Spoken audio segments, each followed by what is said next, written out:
Jesper Boqvist's overtime goal put the Bruins 5 points clear of the Florida Panthers for first in the Atlantic, but the NHL's playoff system is broken, and they need to go back to the 1 versus 8 in the East, and we'll discuss why here on today's episode of Locked On Boston Bruins. You're Locked On Bruins, your daily podcast on the Boston Bruins. Part of the Locked On Podcast Network, your team every day.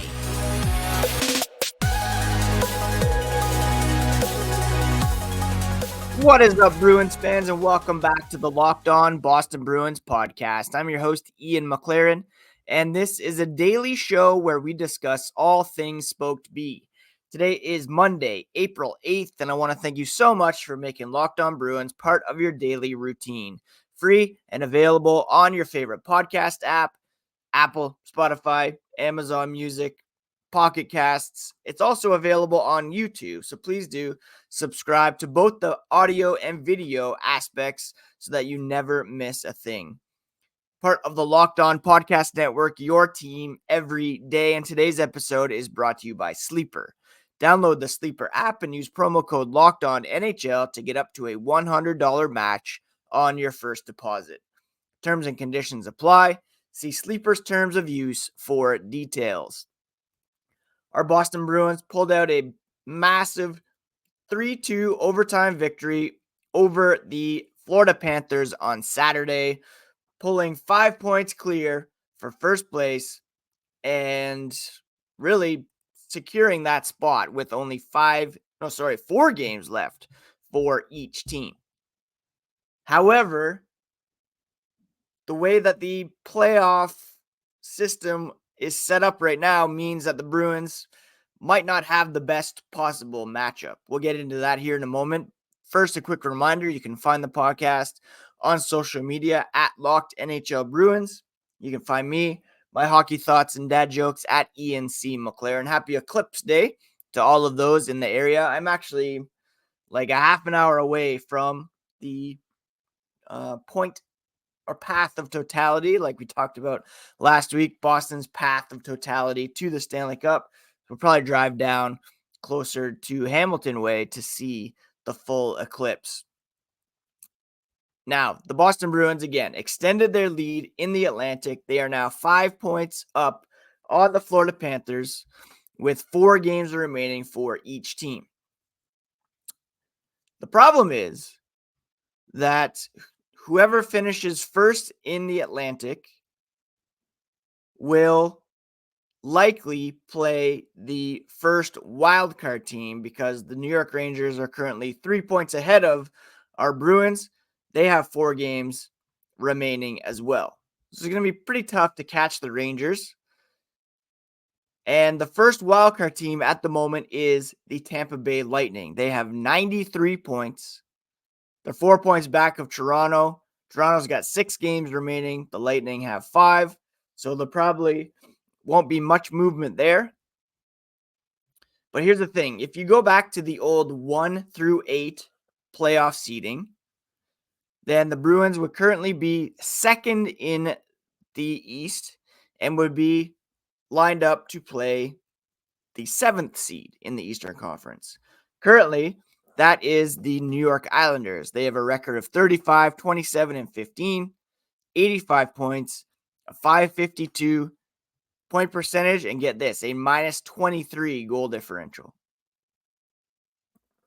Instead, the Bruins, like I said, are currently lined up to play the Tampa Bay Lightning, who are 8 points ahead of the Islanders, and they have a goal differential of plus 23.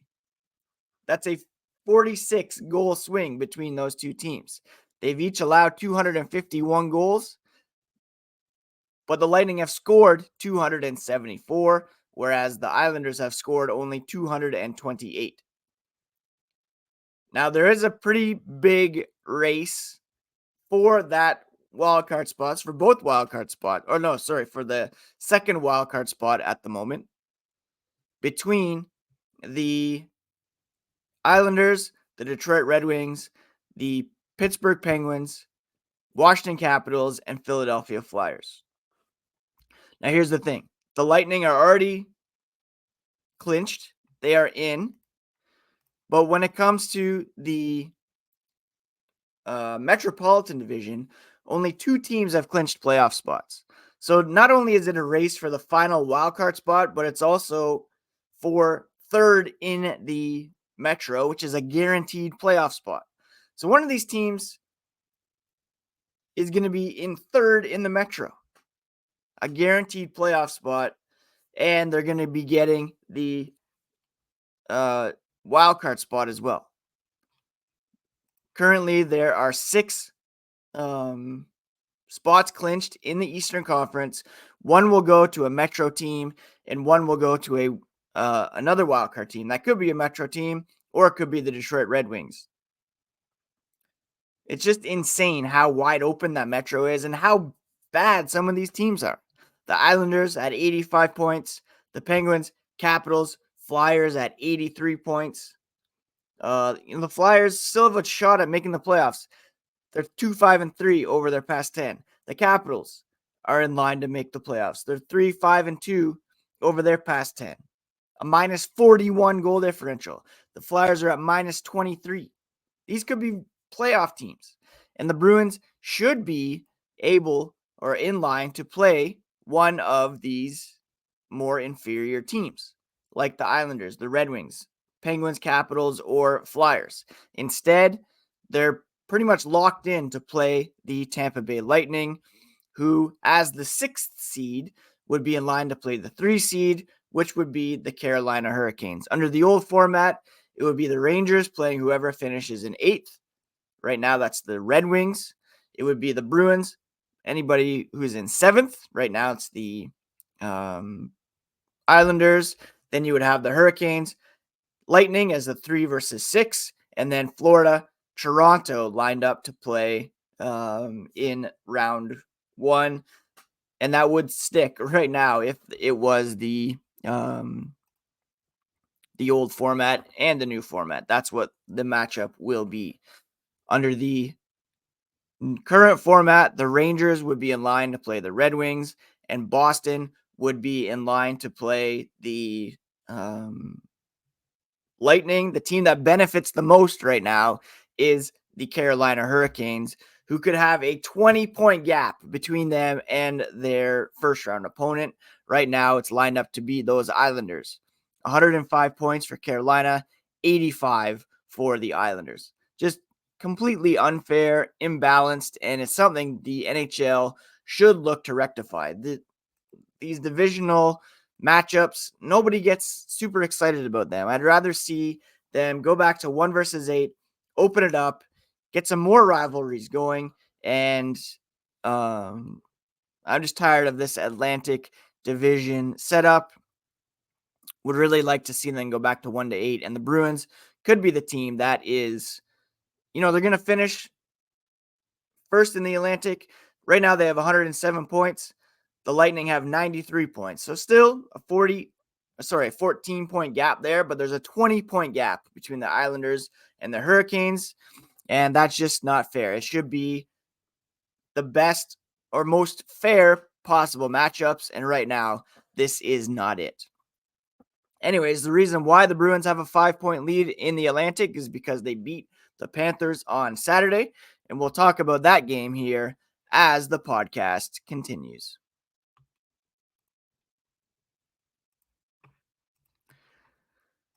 Sleeper is our number 1 choice for daily fantasy sports, and specifically daily fantasy hockey, because with Sleeper, you can win 100 times your cash in daily fantasy hockey contests. All you have to do is pick whether studs like David Pastrnak, Connor McDavid, Nathan McKinnon will record more or less than their projections for things like goals, assists, plus minus, and more in a given game. You could also look at, say, Connor Hellebuck and pick how many saves he will get over or under as well. To win 100 times your bet on Sleeper, correctly predict the outcome of 8 player stats. Win 100 times your money playing daily fantasy hockey with Sleeper. Start paying attention and nail your picks so you can win big. Use promo code LOCKEDONNHL and you'll get up to a $100 match on your first deposit. Terms and conditions do apply. That's code LOCKEDONNHL. See Sleeper's terms of use for details and locational availability. Thank you so much once again for making Locked On Boston Bruins part of your daily routine, free and available on your favorite podcast app and on YouTube. And while you're over at YouTube, check out Locked On Sports Today, a free 24/7 streaming channel programmed for you every day to bring you the biggest stories without all the screaming you might get on other networks. Locked On Sports Today brings you can't miss analysis, opinions, and news, streaming 24/7 on YouTube or the free Amazon Fire TV channels app, part of the Locked On Podcast Network, your team every day. And our team kept rolling with a 3-2 overtime win over the Florida Panthers, extending this stretch of very impressive, borderline playoff ready hockey, where they lost to the Tampa Bay Lightning on March 27th. Since then, they won 3-2 in a shootout against the Washington Capitals. Again, that was a game where they killed a 4-minute power play in overtime, closed that out, won in the shootout. They shut out the Nashville Predators 3-1 last Tuesday. They won 4-1 against the Carolina Hurricanes on Thursday. And then Saturday, they came out and beat the Florida Panthers 3-2 in overtime. And another impressive win for the Boston Bruins as they extended their lead atop the Atlantic. The Panthers took the lead in this one just 37 seconds in. Matthew Tkachuk scoring from Vladimir Tarasenko and Gustav Forsling. But later on in the first, Charlie McAvoy scored his career-high 11th goal. Charlie Coyle then scored his 25th of the season to make it 2-1 in the second period. They did allow the Panthers to tie it up. Alexander Barkov scoring in the third period. And then it was Jesper Boqvist with his first career overtime goal to win it for the Boston Bruins. And they took the season series from Florida, winning every game, in fact. Two of the wins came in overtime, scores of 3-2, and then they won 3-1 and 4-3 as well against the Panthers this season. Florida had the advantage in shots, 30-29. Boston, however, had the one power play goal, and they kept Florida off the board with the man advantage. They went 0 for 3. Boston leading the way in block shots with 22, and Jesper Boqvist, again, coming up with one of the biggest goals of his career to date with this overtime snipe on Sergei Bobrovsky. Bruins head coach Jim Montgomery said the way they've grown and matured as a team throughout the year, how they've been able to win games in the last stretch here. You know, Florida tied it up and the Bruins just kept battling. And that's what he likes. They're sticking with the process. They're staying in the moment and on to the next shift. And again, back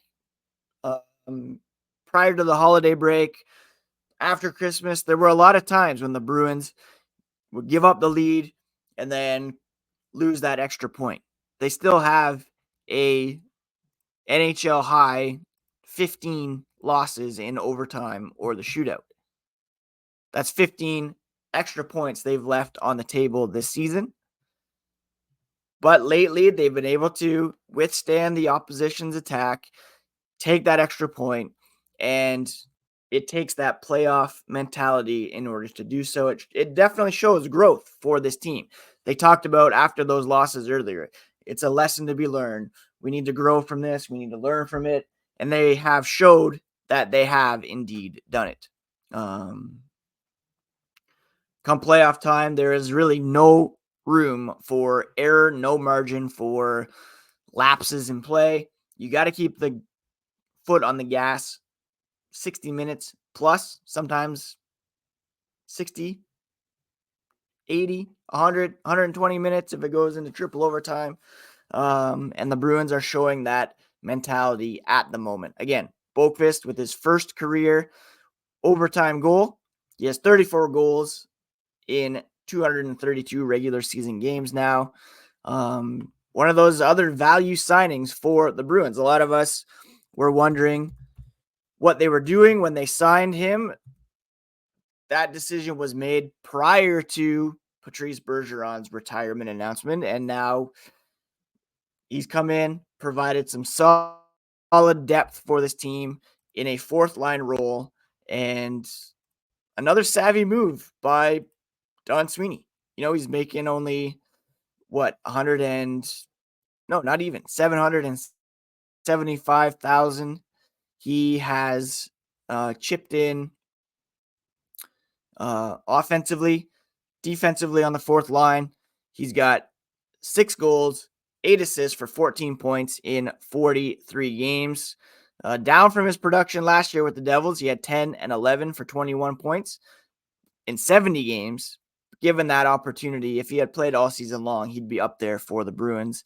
He's an RFA as well, so chances are he'll be back in black and gold next season. I mentioned McAvoy setting a new career high in goals. Danton Heinen has 10 points over his past 11 games. So a lot of Bruins chipping in up and down the lineup. And that's why they have this 5-point lead over the Florida Panthers with 4 games remaining on the schedule. And we'll discuss what's next for these Boston Bruins here as we look to the week ahead coming up. But again, a very impressive win over the Florida Panthers. They won all 4 games against them this season. Doesn't erase the sting of the playoffs in 2023, but it shows that they can beat the next best team in the Atlantic. They've also played very well against Toronto. It's those Lightning, though, that have given them the most problems. And again, unfortunately, that's who they are lined up to play against in round 1, unless there's some shifts and they can overtake the Toronto Maple Leafs. But we need to go back to the 1 versus 8. Let's talk about what's next for the Bruins. 4 games remaining, only 2 this week. We'll tee them up here as the podcast continues. Level up your ride with ebaymotors.com. Whether you're into superchargers, roof racks, exhaust kits, LED headlights, or more, speed, power, and style, eBay Motors has you covered. With over 122 million parts for your number one ride, you'll always find exactly what you're looking for. And with the eBay Guaranteed Fit, your part is guaranteed to fit your ride every time or your money back. With eBay Motors, you are burning rubber and not cash. With all the parts you need at the prices you want, it's easy to make your car the MVP and bring home huge wins. Keep your ride or die alive at ebaymotors.com. Eligible items only. Exclusions do apply, and the eBay Guaranteed Fit is available only to U.S. customers. It's a bit of a lighter week for the Boston Bruins. Only 2 games on the schedule, 4 games remaining in total before the playoffs begin, I believe, on April 20th, which is a Saturday. They have today to practice, and then they will be in action again on Tuesday, taking on the Carolina Hurricanes. The Hurricanes, they, again, are in second in the Metropolitan Division. They are 5 points back of the Rangers, each with 4 games remaining, so that's going to be a tough task. Carolina 7-2-1 over their past 10, and they've won 2 in a row since losing to the Boston Bruins last week. They beat the Capitals on Friday night, and they shut out the Columbus Blue Jackets on Sunday by a score of 3-0, with Frederik Andersen getting the start there. So it will likely be Peter Kochetkov going for the Hurricanes, but we'll preview that game more fully. The Hurricanes have a 4-game road trip to end the season. Boston is the first game on that road trip, and should be a good game between 2 top teams in the Eastern Conference. The Bruins will then get 3 full days off before they travel to Pittsburgh to take on the Penguins. The Penguins are a team that seemed dead in the water just a couple weeks ago, but they, with the help of some of those teams in the Metro that are really scrambling here, they've come on and they are on a 4-game winning streak. They're 6-2-2 over their past 10, and they are within striking distance of a wild card spot, 1 point back of the Detroit Red Wings and 2 points back of the Islanders for third place in the Metropolitan Division. So they might not just back into the playoffs in a wild card spot. They could actually secure third in the Metro, setting up a date with the Carolina Hurricanes in round 1, which would be very interesting because we had that Jake Gensel trade that happened where they, brought in Michael Bunting, but Gensel has been very good for Carolina, and that could be a very interesting series indeed. The Penguins play twice before taking on the Bruins. They're in Toronto tonight to take on the Maple Leafs. They are going to host the Red Wings in a huge game, wild card implications, on Thursday, and then they host the Bruins on Saturday at 8 p.m. Following that for Boston, they have 2 games back-to-back next Monday and Tuesday in Washington, and then home against the Senators to close things out. A programming note for Locked On Boston Bruins.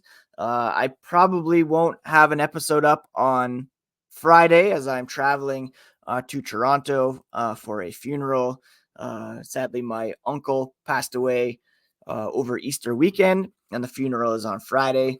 So I'll be taking a bereavement day and likely will not be recording unless something massive happens with the Bruins. I will at least do a short on YouTube, but just keep that in mind. We'll preview the Penguins game on Thursday. All right, that's it for today's episode, friends. Kind of a quick and dirty one as we recap the weekend's action and look at the playoff implications and argue for going back to the 1-8 format. Can't stand this format at the moment. And the Bruins could be the team that suffers the most, unfortunately. Thank you so much for tuning in. I hope you all had a great weekend. Please do take care of yourselves, take care of each other, stay safe out there with the eclipse. And we'll talk to you again here tomorrow on Locked On Boston Bruins, part of the Locked On Podcast Network, your favorite team every single day. You're Locked On.